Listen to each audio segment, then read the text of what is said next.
Então, nos vídeos anteriores eu comentei que o aumento de placas nas artérias coronárias é um fator de aumento de risco para o infarto cardíaco, né?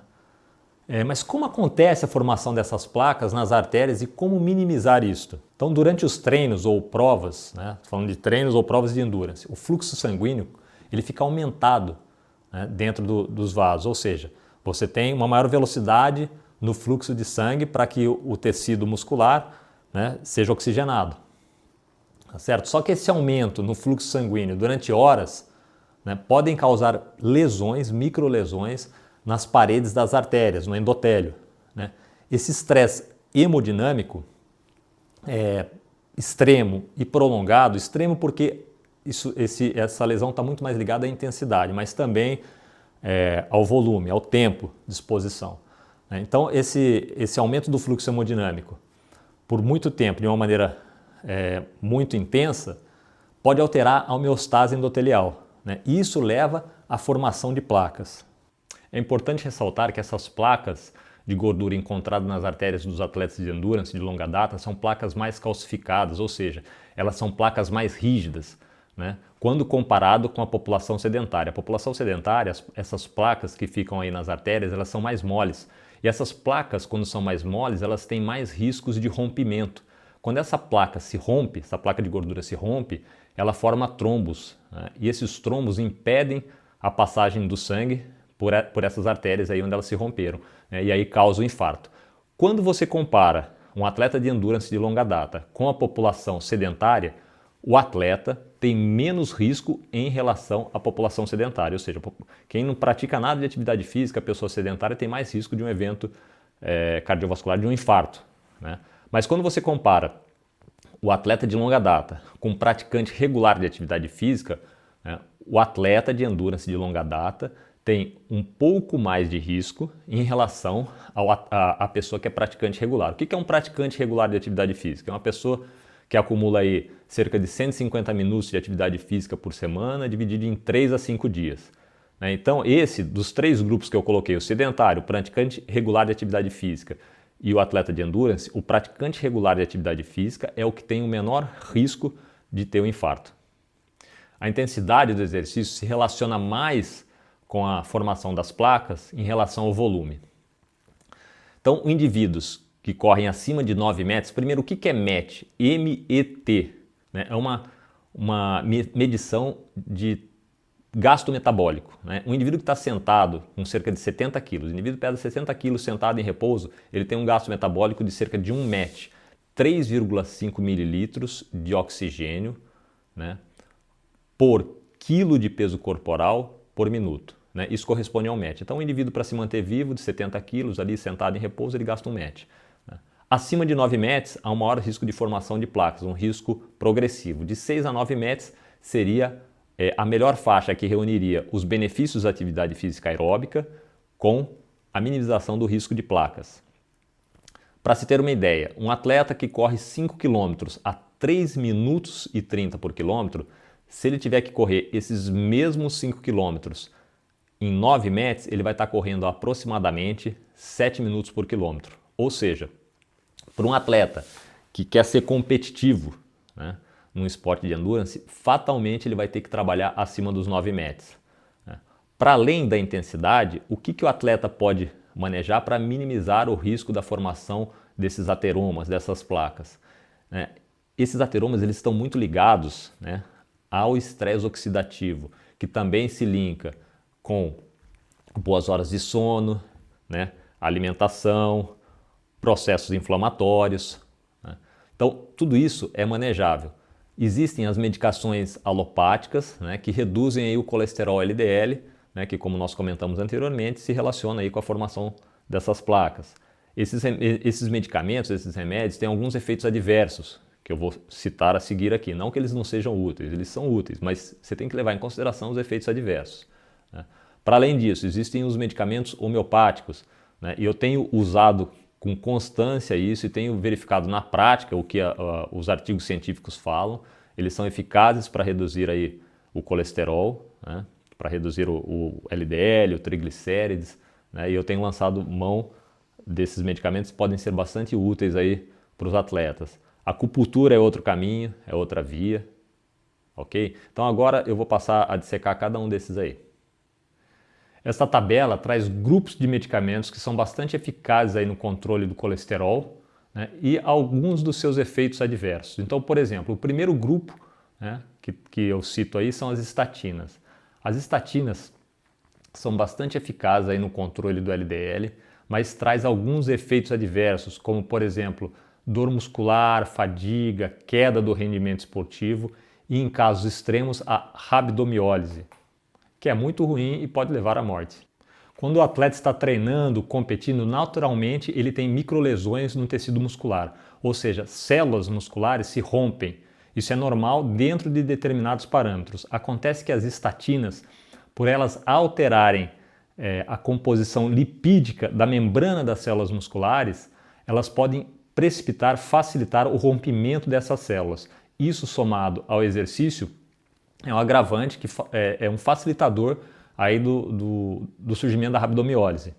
Esta síndrome, chamada de rabdomiólise, ela se dá quando você tem um exacerbado rompimento das células musculares num curto espaço de tempo. Ela cursa com dor muscular generalizada, fadiga, também uma fadiga generalizada, e urina escura. Essa é a tríade aí da rabdomiólise. Dor muscular, fadiga e urina escura. Por que dessa urina escura? Quando a célula se rompe, ela joga todo o conteúdo que estava dentro dela na corrente sanguínea. Dentro dessas células você tem eletrólitos, você tem a CK, que eu vou falar depois também, e a mioglobina. A mioglobina é uma proteína que, quando ela vai para os rins, ela pode impactar, pode entupir ali os túbulos renais. Só que a mioglobina ela é rica em grupo M, o grupo M tem ferro, e quando esse ferro é oxidado, ele gera radicais livres, e esses radicais livres podem atacar e podem afetar as células dos túbulos renais, né, causando aí uma necrose tubular. E isso pode levar à insuficiência renal aguda, né, que, se não tratada, pode levar a pessoa até a perder os rins, ou, se não tratada em momento algum, levar ao óbito, à morte. Outro fator relevante são os eletrólitos que são lançados na corrente sanguínea. Então, essa grande quantidade de eletrólitos num curto espaço de tempo pode desencadear aí arritmias cardíacas. Então, não é incomum a pessoa com rabdomiólise também ter arritmias cardíacas, né? E a CK, a CK que estava dentro da célula muscular e que foi lançada ali na corrente sanguínea, é um marcador, né, que, somado a essa tríade que eu falei anteriormente, né, dor muscular, fadiga e urina escura, né, mais a CK, né, podem fechar o diagnóstico aí da rabdomiólise. Logicamente que vai levar em consideração a história do paciente e outros comemorativos aí, né, ao entorno da situação. E por que as estatinas elas precipitam e elas facilitam o rompimento dessas células musculares? Porque elas mexem nos lipídios, né? Ou seja, ela está alterando a composição lipídica do organismo como um todo, e as células musculares são ricas em lipídio. Então, quando você soma atividade física, exercício, mais o uso das estatinas, você tem um maior rompimento dessas células musculares, ou seja, isso facilita a rabdomiólise, né? Então você imagina aí uma prova de Ironman, uma maratona, ou seja, uma prova de endurance aí de alta intensidade, né, e duração mais prolongada, né? Quando você soma esses dois fatores aí, a pessoa já vai ter lesão muscular em função da atividade física, isso é normal, né? Mas as estatinas, que estão facilitando ali o rompimento das células musculares, isso facilita muito aí o surgimento da rabdomiólise, né? E por vezes a pessoa ainda toma alguns analgésicos que causam vasoconstrição, né, ali nos vasos renais. Ou seja, é uma bomba relógio aí para a pessoa ter algum problema renal. E o que pode ser feito aí para o controle do colesterol, além da medicação alopática? Nós já falamos aqui, boas horas de sono, controle do estresse, boa alimentação. Mas olha o caso dessa paciente, 77 anos, ela estava com colesterol de 171 mg por decilitro, quando o preconizado é que tivesse abaixo de 130. Então ela estava com 171, o ideal seria que tivesse abaixo de 130. Aí eu entrei com a medicação individualizada dela e mais o colesterino. Colesterino é um medicamento feito a partir do próprio colesterol, só que ele é manipulado homeopaticamente, né, segundo a farmacopeia homeopática. Ele é manipulado, ele é dinamizado, né, e além do colesterino, para ela, o remédio individualizado foi o fósforos. Existem mais de 8.000 medicamentos individualizados, né? E tem um que cobre a maioria dos sinais e sintomas da paciente, né? Desejos, aversões, sintomas físicos, sintomas psíquicos, né? E dentre esses 8.000, o fósforos foi o que foi eleito para ela. 2 meses depois, o colesterol dela foi de 171 para 59. Ó, segue aí um grupo de medicamentos mais utilizados aí para aterosclerose e outro para hipercolesterolemia, ou seja, para as placas de gordura e para o colesterol elevado. Tem uma série de medicamentos. Na homeopatia, como eu falei anteriormente, sempre tem que ter o medicamento individualizado. Mas tem medicamentos que têm mais tropismo, ele tem mais afinidade por determinada área do corpo, determinado órgão, sistema ou mesmo determinada função.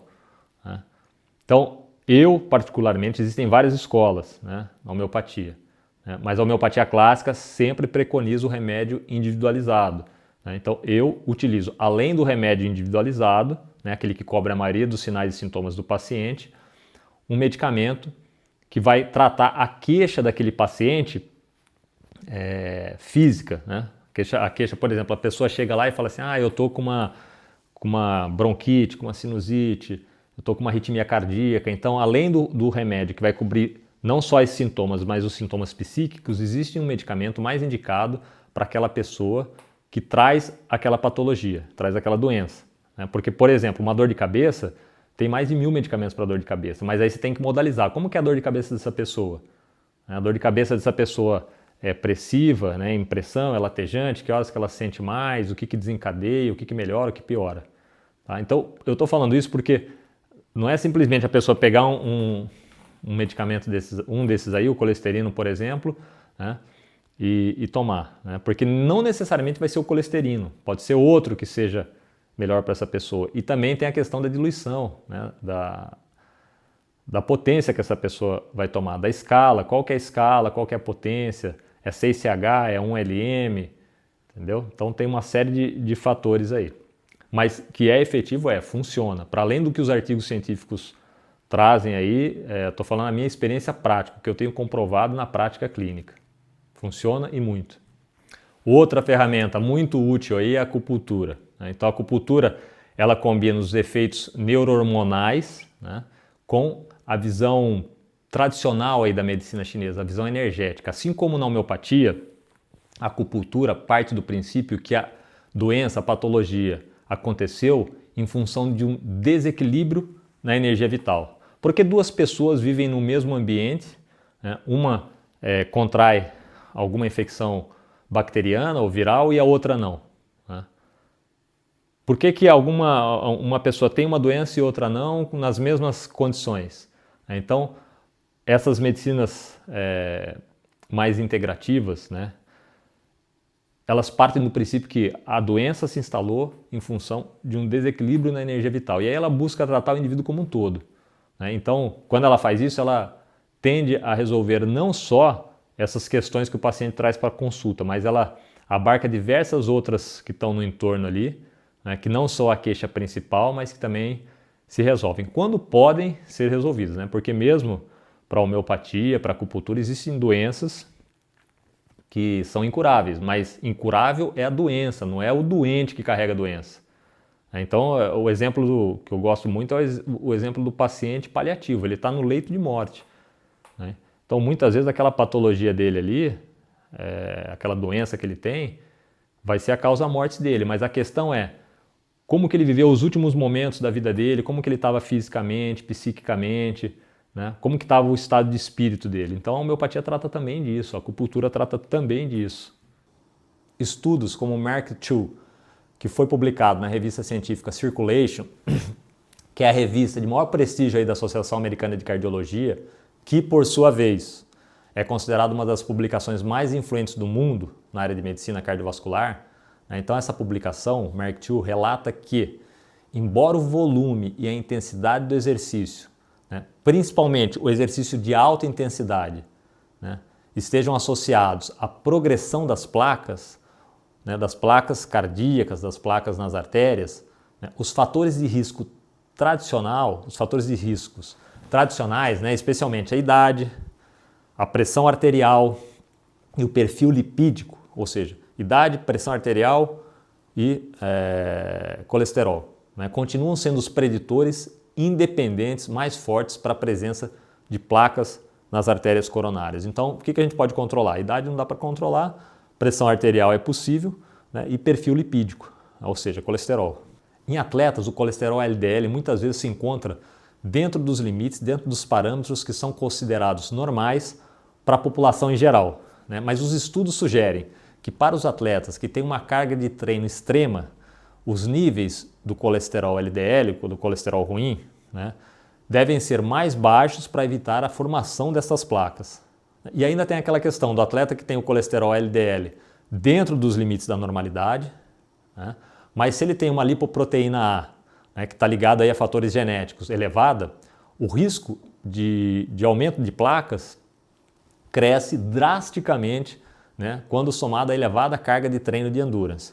Então, se você junta LDL elevado ou LDL normal com lipoproteína A elevada, mais uma carga de treino extrema, né, o risco de formação de placas aumenta, né, nesse grupo de atletas.